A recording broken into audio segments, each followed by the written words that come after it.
If all of your fills sound something like this,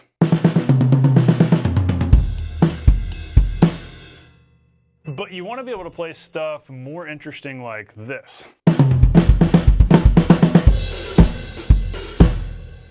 then you're in the right place today. If you've ever felt incapable or uncreative when crafting fills and you're afraid you lack the coordination or the creativity to change that, then today's lesson is for you. There's a big bass drum secret to creating more impressive fills. Here it is. You can use the bass drum to make your fills more melodic, impactful, and creative. The problem though, maybe it's a somewhat obvious problem depending on where you're at in your playing, is that most drummers feel like they lack the coordination to mix the kick drum into fills. And then on top of that, they feel like they lack the creativity to know what to play and when to play it. Well, this is what we're diving into today. You'll learn 4 simple patterns between your hands and your right foot that even a beginner can accomplish, and you'll begin working these into your fills and into your grooves. By the end of the lesson, you'll have the tools you need to play much more interesting fills that work in the bass drum, and you'll find that you have a newfound coordination, creativity, and confidence that wasn't there before. You can do this.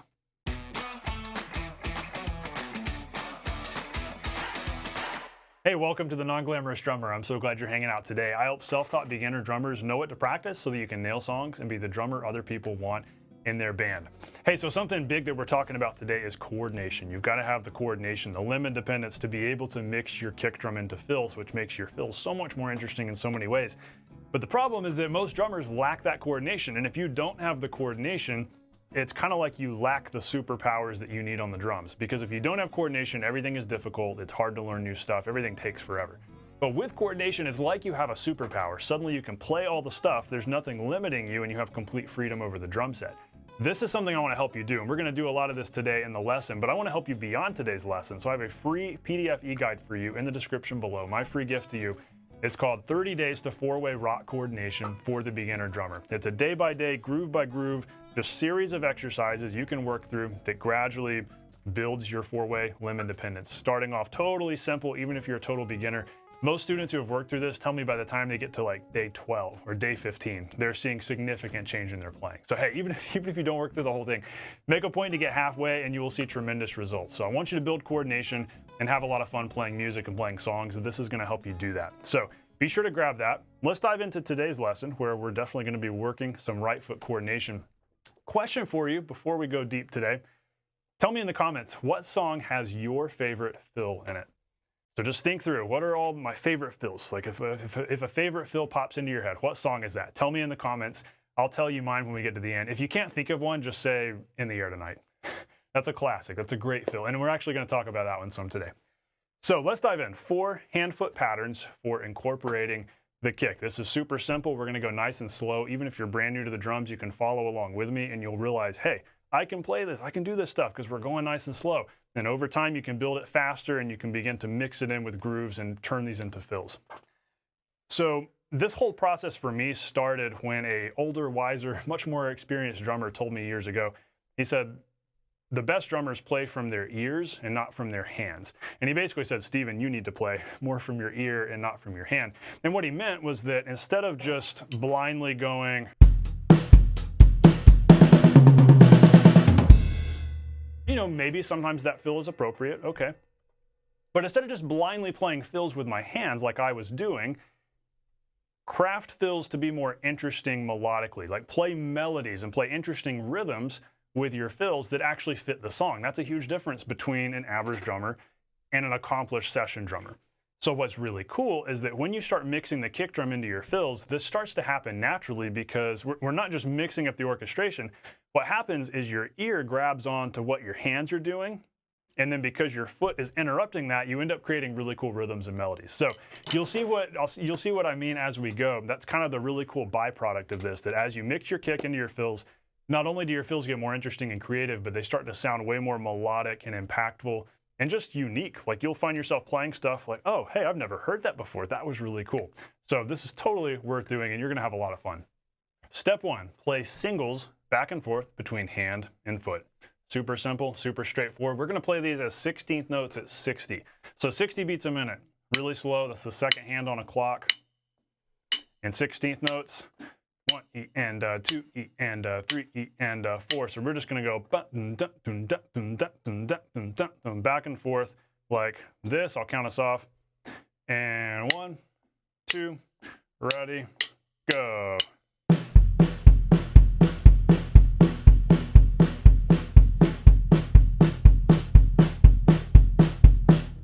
Had to tighten up my snare wires a little there. It was sounding kind of sloshy. If you can't do that at 60, that's totally fine. Just start really, really slow and make sure, okay, can I go? Because honestly, there's no shame in having trouble with that. I had a lot of trouble with that as a beginner. I remember the first time I had to play a song that had like a, and it felt so sloppy. Sometimes it's so hard to just evenly play singles between a foot and a hand.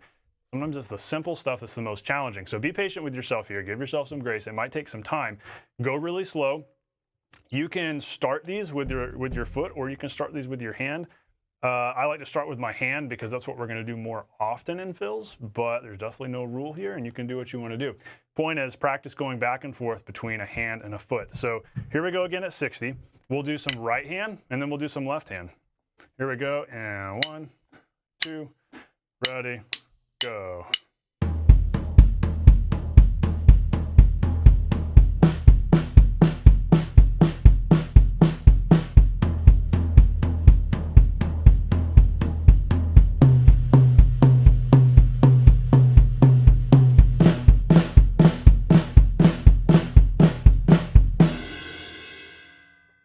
So just think about the different combinations you might do. Both hands together, just right hand, just left hand, and practice going back and forth with those. If you want to slow down to 50, totally fine. Point is, get it nice and steady. Make sure the kick drum's happening exactly halfway between each of those hand notes. What we don't want is, or fight for the steadiness here. Make sure it's nice and steady, otherwise none of this will work. Okay, step 2, play doubles between hands and foot. So there's a couple different ways we can do this as well. But we're going to do the same thing of 16ths at 60 beats a minute. First, what I want you to do is just right, left, kick, kick, right, left, kick, kick.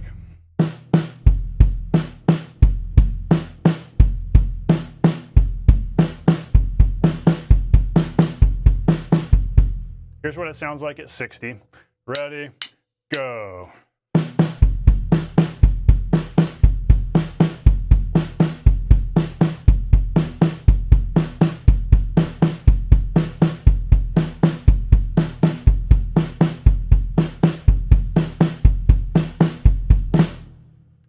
So something worth mentioning, obviously we're getting into some kick speed, kick dexterity stuff here. And if you've never worked on this, we've got other lessons all about that here on the channel about how to play kick doubles well. And so I'll let you dive into that. I'll link them in the description. But just in a nutshell, make sure that your pedal is adjusted with some beater angle like this, at least 45 degrees. If at rest, your beater is here, you definitely need to increase it. And then make sure that your foot is not too far up the foot plate. This applies to heel up or heel down, by the way. This is universal. I play heel down, but it just as well could be heel up. Either way, make sure that your foot is not too far up, because what we want to do is create a wide open big beater motion, just like we would do with our sticks. Otherwise, what will happen is you'll end up with like that, where you don't hear the second note. We want to make sure both of those notes are even. So you almost want to think of it as boom, bum, boom, bum. See if you can, in your head, emphasize the second note.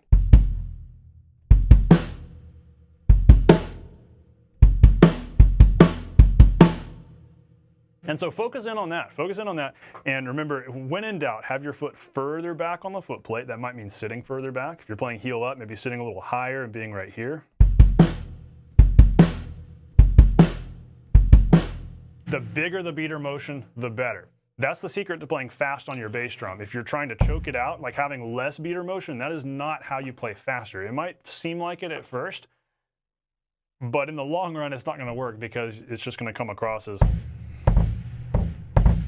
it's going to get all choked and buried and fluttery, and it's not going to be good. It's not going to be clean.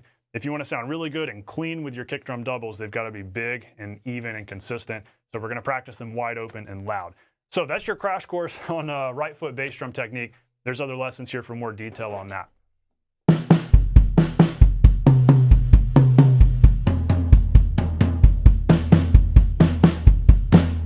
Lots of different ways you can do that. So back to here at 60, we've done it right, left, kick, kick. We can also just do right, right, kick, kick. We can do left, left, kick, kick.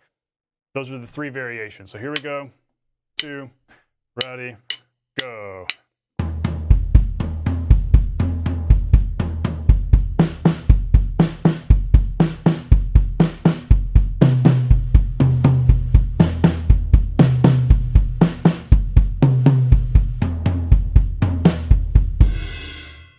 Really, I guess we had 4 variations there because we did just right, right, then we did just left, left, then we did right, left, then we did both, both.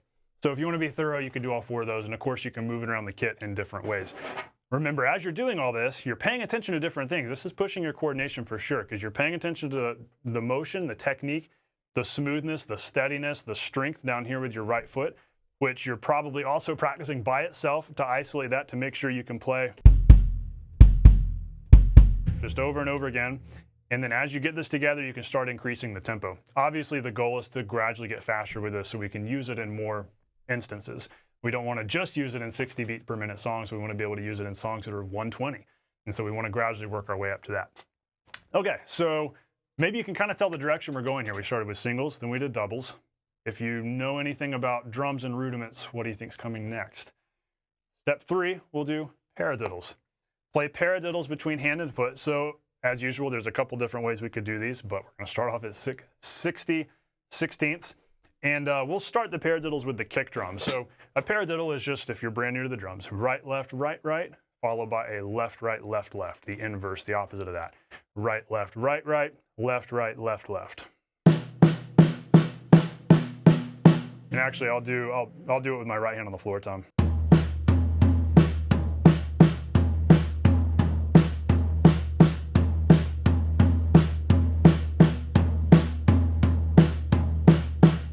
So for you total beginners, that's the paradiddle. We're going to do that between the kick and the snare. For now, kick and left hand. But of course, we've got different ways we can do it. So first we can go.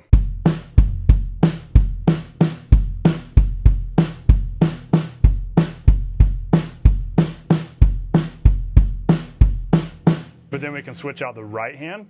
We can do both hands together, or we can do a right-left whenever there are 2 hands in a row, like.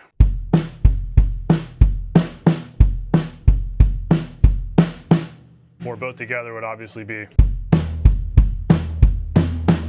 So same variations basically as the double. So here we go. We'll go through all of those at 60.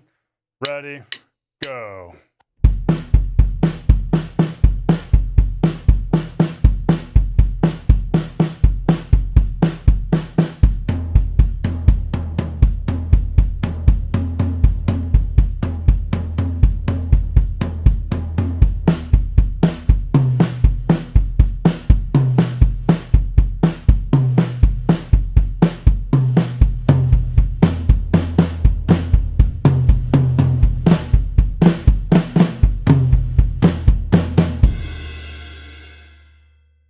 Just like that. So see if you can get up to 60, but again, if you got to start slower, that's fine. If you're having trouble with the fact that it's paradiddles, practice a lot of just hand paradiddles first.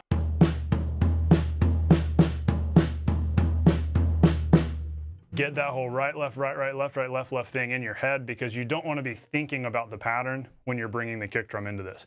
The paradiddle needs to be learned. It needs to be muscle memory where you can just spout it off and not think about the sticking once you're adding in the kick drum, because otherwise you're going to run into trouble. You've got to be able to sit here and just be able to play it, because that's kind of the goal with rudiments, right? We don't emphasize a lot of rudiments in drum set playing unless we're getting into jazz and that kind of stuff. Most of the time we're just doing singles and maybe some doubles, maybe some paradiddles. But that's kind of the deal with a rudiment. You learn the rudiment the way a guitar player might learn a scale. And the goal is to have that scale under your fingers so that you're not having to think about it. You just play it. And that way you can then play a bunch of other stuff. So it's kind of the same with paradiddles. Be able to just play it, not think about what it is, because once you can do that, that means you can do a lot of different things with the paradiddles, right? And that's what we want to be able to do here, spontaneously mix them into other things. So this leads us into step 4, which might be a little bit repetitive, but here's our step 4. Play linear 3s between hand and foot. What I mean by linear 3s are these 2 things. One would be this. Just hand, foot, foot, hand, foot, foot. The other one would be the inverse of that, which would be hand, hand, foot, hand, hand, foot. Now, we've already done those because that happens in the paradiddle, right? If you can play paradiddles, that means at some point in that paradiddle, you're playing hand, foot, foot, or hand, hand, foot. So those have already happened, but there are so many instances in fills where it's specifically those groupings of three. Not triplets, we're not doing a triplet rhythm, but we're doing groupings of three within maybe sixteenths. And it happens so often that it's worth making it its own exercise. The reason why, we mentioned In the Air Tonight earlier, if you can't think of your favorite fill, just say In the Air Tonight, is a classic fill. It's made up of linear threes. The big rhythm that we hear in that fill is like that, but if you listen to it, there's also the kick drum happening between those notes. And so the whole fill is, now I'm orchestrating it differently, I don't have as many toms as Phil Collins, but basically it's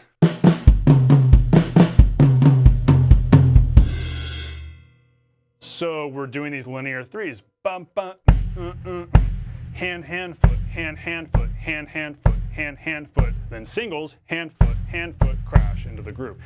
So In the Air Tonight is a mix of our step 4 here of the linear threes and then step 1 of the singles. So let's play some more linear threes. These become a little bit less straightforward if we're doing it with the metronome, just because we have to reset them. Like they don't line up because they're groupings of 3. So it might sound like this. And ready, go.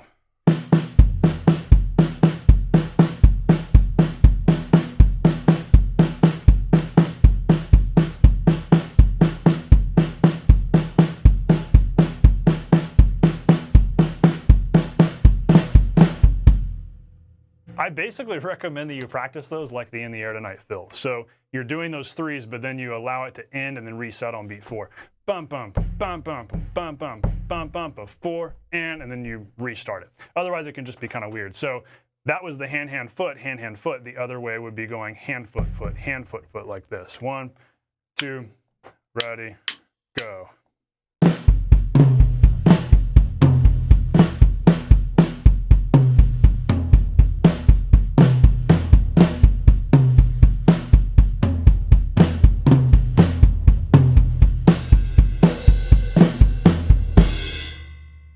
Does that make you think of a song? It sounds a lot like Clocks by Coldplay. Great 2002 song. Clocks by Coldplay, that whole groove is.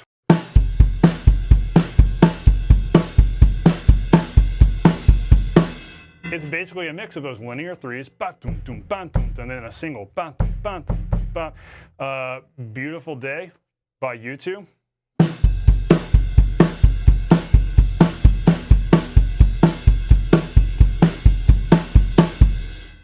Same kind of thing. And then, of course, the In the Air Tonight fill.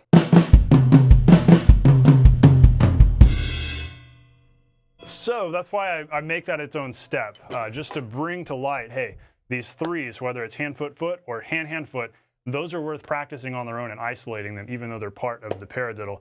And so combine that step with step 1, and you can play the Beautiful Day groove, you can play Clocks, you can play the In the Air Tonight fill, which is pretty cool. So our final step here is really just the practical application of this. Practice going into and out of these. In other words, practice using them as fills. So all that we're gonna do here, this is the step that a lot of people get hung up on. It's like, okay, I've learned this fill, but I don't know how to get into and out of it. Just practice going into and out of it really slow with a really simple groove. So let's start off with the simplest possible fill that we could do here. What if we just play the singles back and forth? What if we start that on beat 3? So what if we did this? 1 and 2 and single, single, single, single, 1 and 2 and single, single, single, just like that. So here we go. 1, 2, ready, go.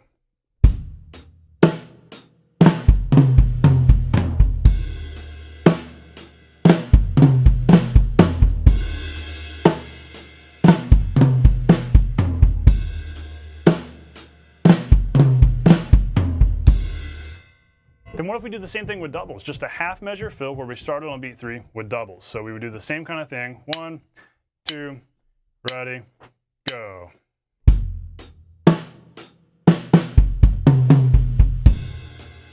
And actually, okay, so that puts us in a weird spot where we play 3 kicks in a row, which is fine. But what if we flip it upside down and we actually start with the kick? That way we're not having to do the 3 kicks in the row at the end. Let's do it this way. 1, 2, ready, go.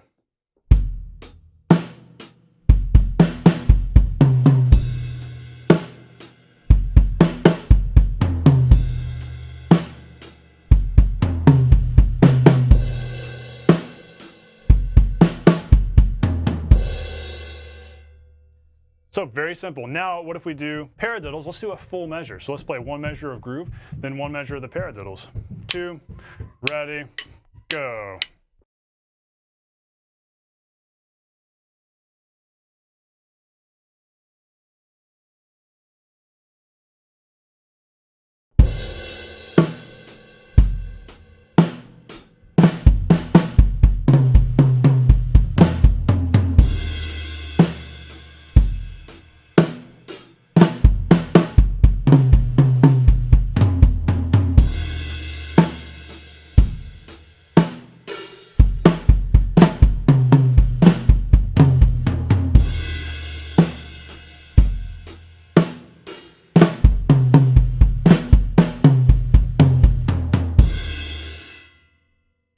So there's some versatility there. It's cool what you can do. One of the times I flipped it and started with the kick. All the other times I started on the snare. You can see what feels natural to you, but the point is practice it both ways. Practice going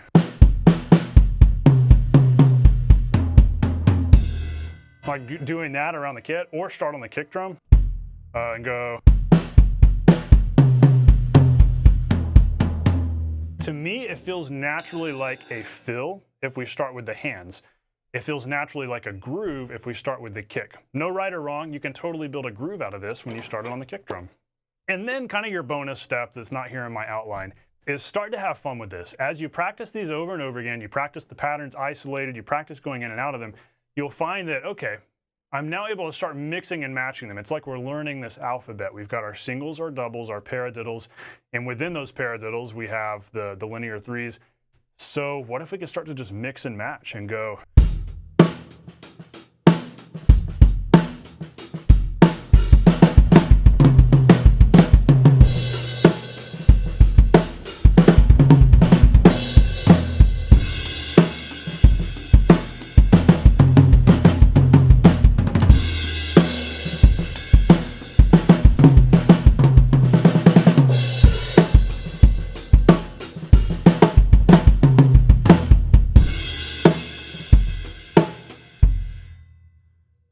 totally open-ended. I played some weird stuff there. The point is, just practice being creative and making things up and have fun making stuff up, whether it turns out good or bad.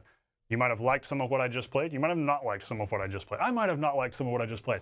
But the point is, I just went for it and just made up some stuff and see what happens. Record yourself doing it, video yourself doing it, so you can go back and listen and be like, hey, I came up with something cool there. Maybe I mixed the doubles and the singles and I went,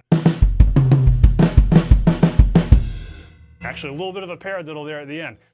What if I started with singles and I went into doubles? It's funny, I almost can't help but mix in a paradiddle in some way. It feels right to end with a paradiddle. And so if you find that, okay, there are certain things I'll gravitate toward, just take those and run with them. Whatever it might be. Practice just the in the air tonight feel and practice sticking it different ways. Like,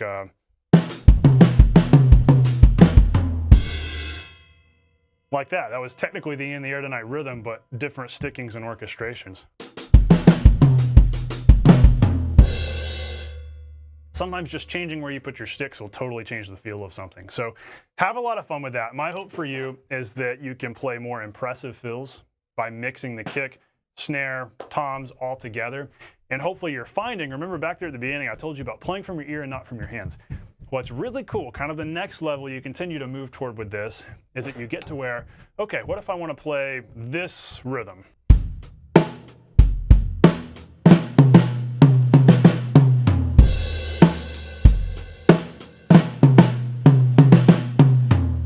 So there's my rhythm. I could use the kick, I can mix the kick into that.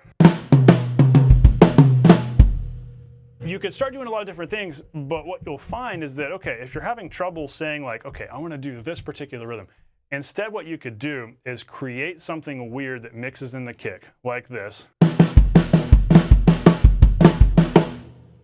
And by default, it suddenly has rhythm and melody to it, because what happens is your ear gravitates toward what your hands are doing. Your ear doesn't pay much attention to the kick because it's softer and mellower and lower. So if you play something like, you're really just hearing the snare, and suddenly the snare has impact and melody. That's way more interesting than just a... Nothing wrong with that, and that might be right in certain songs, but suddenly you get more impact when you're creating space in what you're playing, because in a way the kick drum actually creates space. And suddenly we have all this melody and rhythm and impact right here because of mixing in the kick.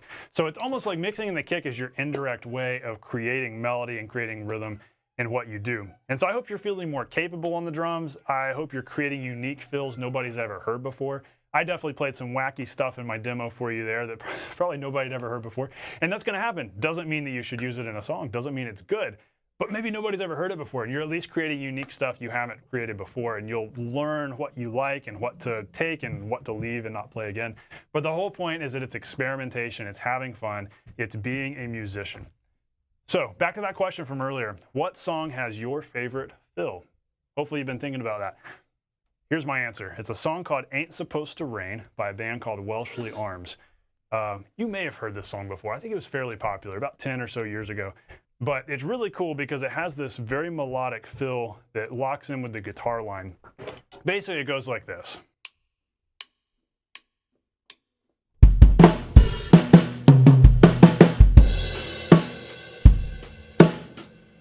It's basically that whole thing there.